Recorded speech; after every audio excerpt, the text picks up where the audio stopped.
postpartum sa mère.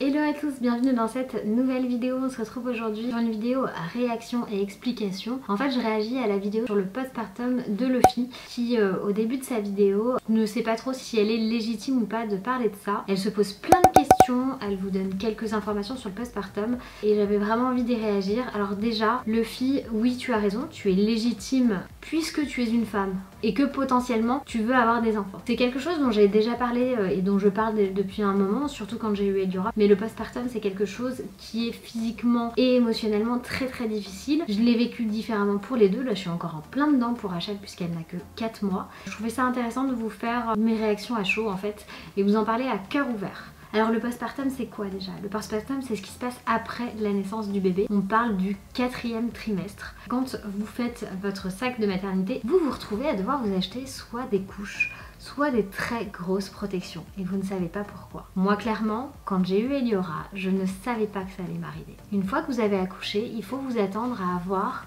des saignements. Ce ne sont pas des règles, ce sont des saignements parce que votre corps se sépare de ce dont il n'a plus besoin. Ce sont des saignements très odorants. Franchement honnêtement c'est un truc, ça pue la mort, je suis désolée de vous le dire. Très fort comme flux. Il faut très grosses serviettes, très absorbantes, très épaisses comme ça. Et des filets, des culottes filets en fait dans lesquelles on vient mettre cette protection. Avant d'avoir un enfant, quand tu tombes là-dessus, tu te dis c'est des trucs pour l'incontinence, pour les personnes âgées qui ont des fuites urinaires. Et non, c'est pour toi, jeune maman. Et ça va durer très longtemps, au moins 3 semaines, 1 mois. Je trouvais ça à chaque fois absolument long et horrible. Franchement, je trouve ça hyper horrible à vivre parce que si tu penses que tes règles sont odorantes et qu'elles puent, c'est level up, vraiment l'odeur. Je crois que c'est le pire de tout. Donc ça, c'est la première chose du postpartum à savoir. Mais il y a aussi cette fameuse chute des hormones. Mais avant de vous parler de cette chute d'hormones, je vais vous parler d'un autre truc. Un truc que je n'ai pas du tout eu pour Eliora, mais pour lequel j'ai souffert énormément pour Rachel. Et je ne m'y attendais pas du tout, alors que c'était ma 2e grossesse. On n'en avait pas parlé. Ce sont les trachées. C'est ce qui arrive après votre accouchement, particulièrement après avoir donné la tétée à bébé. Ce sont des contractions hyper douloureuses, mais très douloureuses. Moi j'en devenais blanche. Ils ont dû me donner des doses de cheval et même avec l'antidouleur j'avais très mal. Ces contractions qui vont remettre l'utérus en place.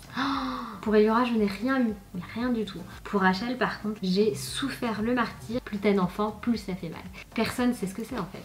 Alors est-ce que le sujet est vraiment tabou ou est-ce que juste on n'aime pas en parler? J'arrive pas à savoir, moi ça me dérange pas d'en parler si on me pose la question, j'y pense pas spécialement. Alors est-ce que c'est la société qui fait ça? Je n'en sais rien. Faut pas que la grossesse, il faut pas que l'accouchement soit quelque chose de difficile ou contraignant. Faut pas le dire parce qu'il y a des femmes qui peuvent pas avoir d'enfants, parce que ça se fait pas de dire que ça va pas. Mais ça je suis pas d'accord là-dessus, hein. Bien sûr soyons sur la même longueur d'onde, je suis pas du tout d'accord là-dessus. Il y a grossesse, il y a des mots qui vont avec. Pareil pour ce fameux postpartum. Il faut savoir qu'en 9 mois, notre corps change énormément. Et quand on est enceinte, on a le ventre arrondi, on a le bébé dedans, il y a une raison. Il faut savoir que quand vous accouchez, votre ventre ne rentre pas tout de suite. Vous avez toujours cette espèce de ventre flasque sans bébé et sans intérêt qui est là. Je me rappelle d'une pub qui avait, je crois que c'est une pub pour le loto, où on voyait une nana qui accouchait et qui, le jour de la naissance, les abdos tout dessinés et tout ça, et qui faisait la photo avec le bébé à côté des abdos. Non, ça se passe pas du tout comme ça. Il y a, moi j'ai des copines que je déteste cordialement, qui sortent de la maternité et qui ont retrouvé un ventre quasi plat. Mais il y a toujours un peu de peau, enfin c'est jamais parfait, vous retrouvez pas votre ligne tout de suite parce que les hanches, voilà, s'agrandissent. Alors moi je suis particulièrement victime de ce phénomène. Par contre j'accouche très vite, mais j'ai les hanches qui font beaucoup de place pour laisser passer bébé. Quand on a accouché, qu'on a notre bébé, il y a ce phénomène de chute d'hormones. Alors moi ça arrivait quelques jours après être rentrée à la maison. J'étais juste à côté là en train de ranger les affaires de Rachel dans la commode. Je suis en train de plier et d'un coup je fonds en larmes. Mais vous savez pas, je fonds en larmes et j'étais la personne la plus triste du monde. Mais j'étais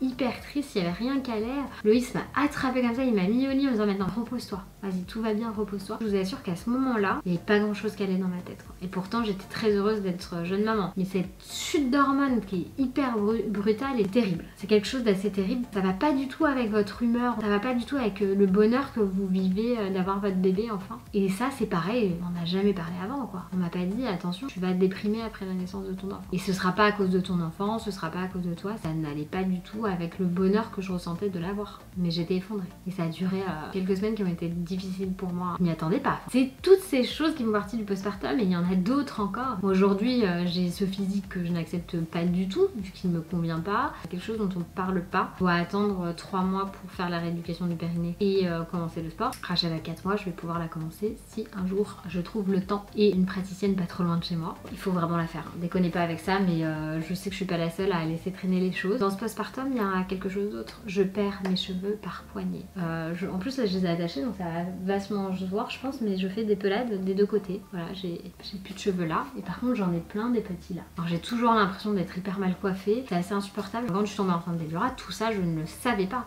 Et il y a encore des choses que j'ai découvertes en ayant Rachel. Pourtant, j'en ai vu des médecins. Ma gynéco tous les mois, sage-femme, j'ai eu les rendez-vous à l'hôpital. Enfin, et je suis comme tout le monde. On a un suivi ultra médicalisé en France quand il s'agit de la grossesse. Personne ne m'a parlé de ça. Juste à un moment donné, quand t'es primipare, donc quand c'est ta première grossesse, il y a personne qui va te dire ça. Si tu poses pas la question. Mais en même temps, comment tu veux poser la question sur quelque chose dont t'es pas au courant? Ouais, comme dirait l'autre. C'est un peu le grand mystère du siècle. Il n'y a pas de tabou à avoir. Oui, accoucher ça fait mal.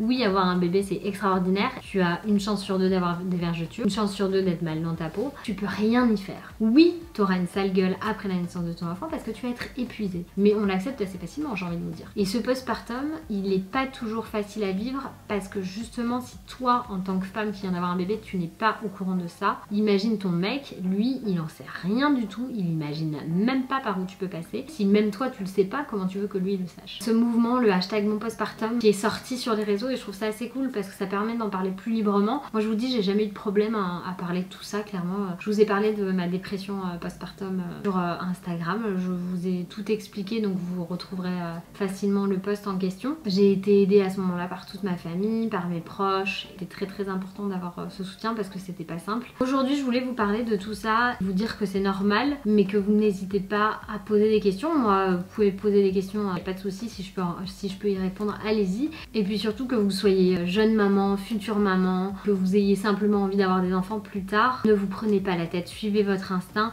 et n'hésitez pas à poser des questions aux médecins, quoi, vraiment. J'espère que cette vidéo vous a intéressé, qu'on a pu discuter. J'ai hâte de lire vos commentaires pour qu'on puisse échanger sur le sujet. Si vous ne saviez pas ce qu'est le postpartum, n'hésitez pas à me le dire aussi. Je pense que c'est important parce qu'à l'école, on a une éducation sexuelle, mais on n'a pas d'éducation postpartum. Et pourtant, si vous apprenez à fabriquer les bébés, vous devez apprendre ce qui se passe ensuite.